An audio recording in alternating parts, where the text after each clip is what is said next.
For individuals, there are two forms of bankruptcy.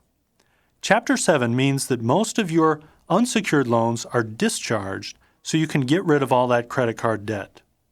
Chapter 7 may even sound like a good deal because in many states you'll still be able to keep many things like your home equity, an automobile, personal belongings, and money in retirement accounts.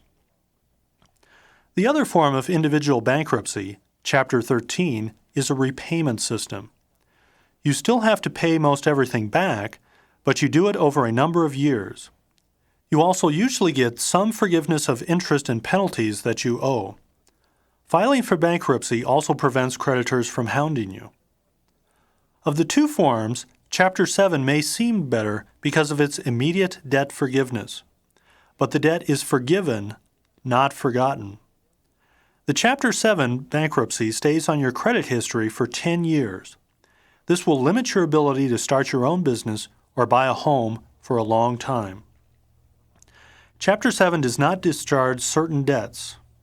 Even if you file for bankruptcy, you still must pay alimony, child support, student loans, taxes, and money borrowed immediately before filing for bankruptcy.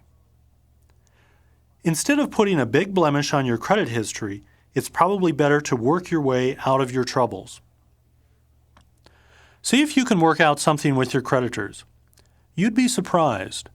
Your creditors aren't in the business of writing off bad debt, but you might be able to get a lot of interest taken off your account as long as you make steady payments.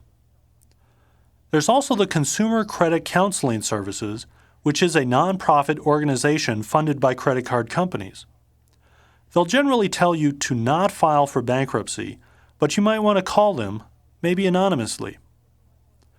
But be aware of independent so-called credit counselors who will charge you hundreds of dollars and provide you with little real service. But how do you find money to work out from under a mountain of debt? In addition to a second job, you could work overtime or ask your spouse or children to work.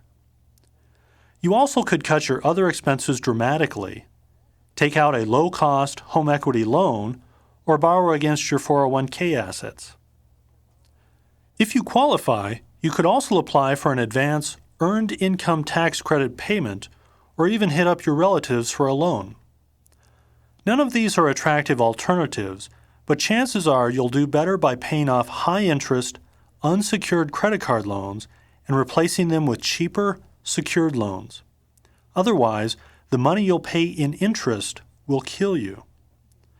If you're on the right side of lending money, you can become quite wealthy over time.